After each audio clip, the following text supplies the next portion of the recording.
तो आज है अकाउंट्स की तरफ से नमस्ते, सत श्री अकाल, हेलो, हाय, आदाब सबको। कल जैसे कि आप जानते हैं, कल हमने किया था प्रॉफिट शेयरिंग रेशियो स्टार्ट। तो आज हम उसी को ही कंटिन्यू करेंगे, प्रॉफिट शेयरिंग रेशियो को। कल हमने किया था कैसे गेनिंग रेशियो फाइंड करते हैं, कैसे सेक्रीफाइसिंग रेशियो फाइंड करते हैं। कल अगर आपको याद हो, मैंने आपको 2 केसेस करवाए थे, तो आज उन्हीं केसेस को हम आगे कंटिन्यू करेंगे और साथ में हम न्यू प्रॉफिट शेयरिंग रेशियो को फाइंड करेंगे। So let's start with the topic. आज का टॉपिक क्या है? Profit sharing ratio.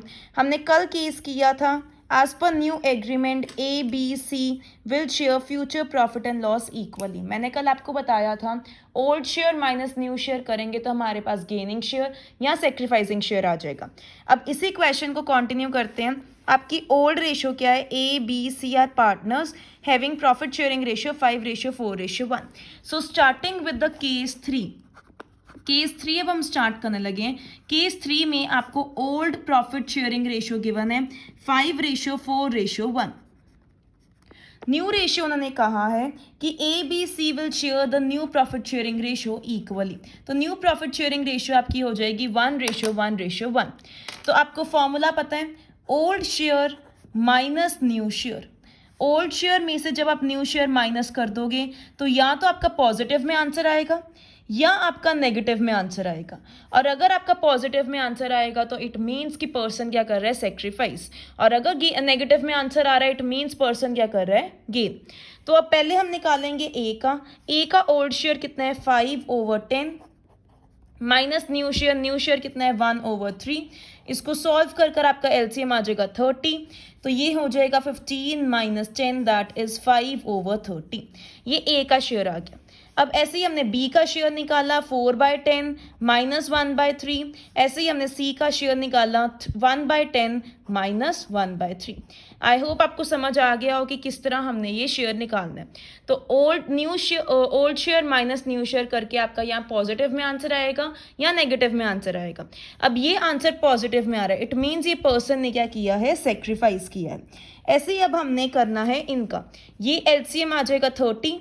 यहाँ पर आ गया 12 - 10 2/30। सिमिलरली यहाँ पर क्या आ जाएगा? 30।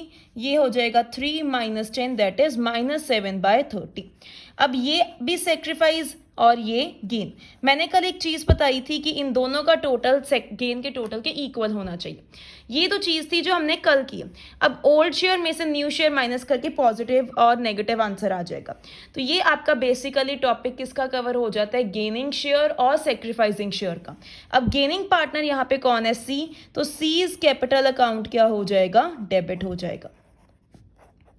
2 A's capital account and 2 B's capital account. ये बेसिकली हमारा क्या बन जाएगा? आंसर G2S एंट्री में बन जाएगा आंसर। Am I clear? तो now we are going to start with the term goodwill. Goodwill को कैलकुलेट करने के लिए काफ़ी मेथड्स होते हैं। पहला मेथड उसका कौन सा होता है? Average profit method. Average profit method में क्या होता है कि हमने सारे सम्स, सारे ईयर्स के प्रॉफिट को प्लस करना है और अगर लॉसेज हैं तो उसको माइनस करना है और डिवाइड करना है नंबर ऑफ ईयर्स से। फिर हमने नेक्स्ट मेथड होता है हमारा super profit method. Super profit method क्या होता है कि हमने नॉर्मल प्रॉफिट हमें गिवन होता है और एवरेज प्रॉफिट गिवन होते हैं और उन दोनों को माइनस करके हमने सुपर प्रॉफिट निकालना होता है। और नेक्स्ट है capitalisation of average profit and super profit. इसमें हमने नेट एसेट का मेथड यूज करना होता है। वो जब मैं करवाऊंगी उससे स्टार्ट करेंगे। तो अभी हम स्टार्ट करने लगे हैं average profit method. Average profit method क्या कहता है कि आपने सारे, इसका एक परफॉर्मा होता है, पहले परफॉर्मा डिस्कस करते हैं।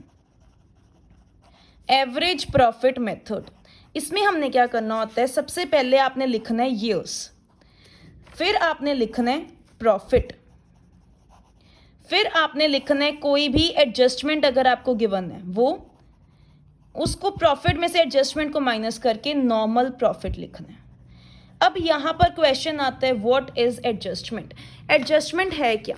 एडजस्टमेंट जो यहाँ पर होएगी, एडजस्टमेंट यहाँ पर हमने उस चीज़ को कंसिडर करना है, जैसे ये आपकी जो एडजस्टमेंट है, यहाँ पर हमने उस चीज़ को करना है एडजस्टमेंट जो आपका एबनॉर्मल प्रॉफिट या एबनॉर्मल गेन होता है। अब एबनॉर्मल का मतलब क्या है?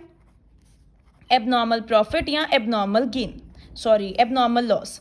एबनॉर्मल प्रॉफिट का मतलब क्या है? वो प्रॉफिट जो आपका रोज नहीं हो रहा, मतलब हर साल आपका वो प्रॉफिट नहीं हो रहा या नॉर्मल रूटीन में वो प्रॉफिट नहीं हो रहा, तो उसको हम एबनॉर्मल प्रॉफिट बोलेंगे।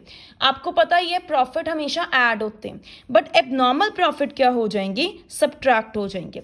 सिमिलरली लॉसेस, लॉसेस का मतलब वो चीज़ जो आपके नॉर्मल रूटीन में होता रहेगा, बट एबनॉर्मल लॉस का मतलब वो लॉस जो आपके नॉर्मल रूटीन में नहीं हो रहे, तो इसको हमने क्या कर देना होता है?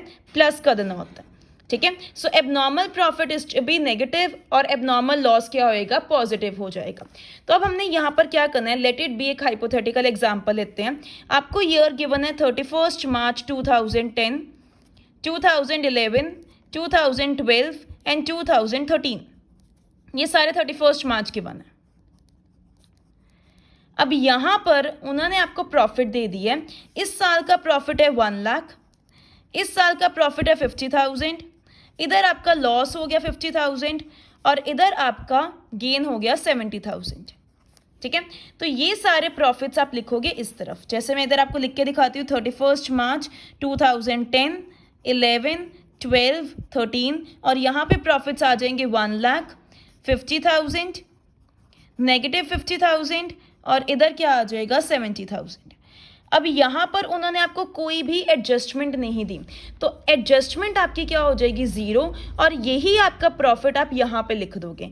1 लाख इधर लिखोगे, 50,000 इधर लिखोगे, नेगेटिव 50,000 और 70,000, ये सब चीज़ें आप यहाँ पे लिखोगे और फिर इसका करोगे सम।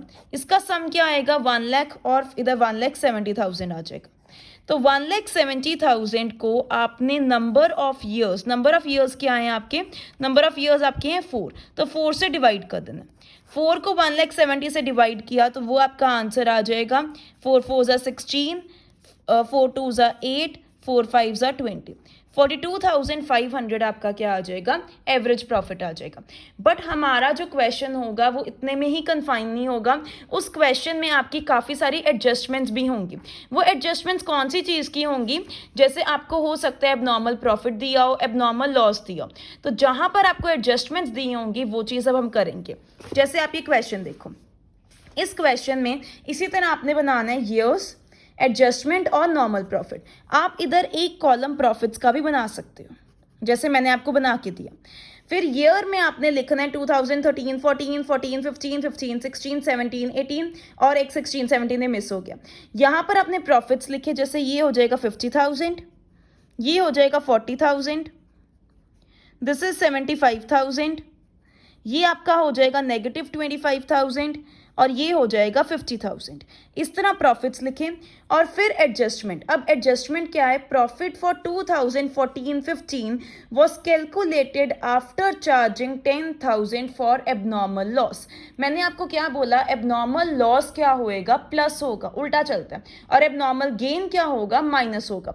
तो एबनॉर्मल लॉस कौन से ईयर में हो रहे हैं? It is in the year 14-15। तो 14-15 में वो चीज़ मैंने क्या कर दी? प्लस कर दी। तो 40,000 प्लस 10,000 आपका नॉर्मल प्रॉफिट क्या आ जाएगा? 50,000।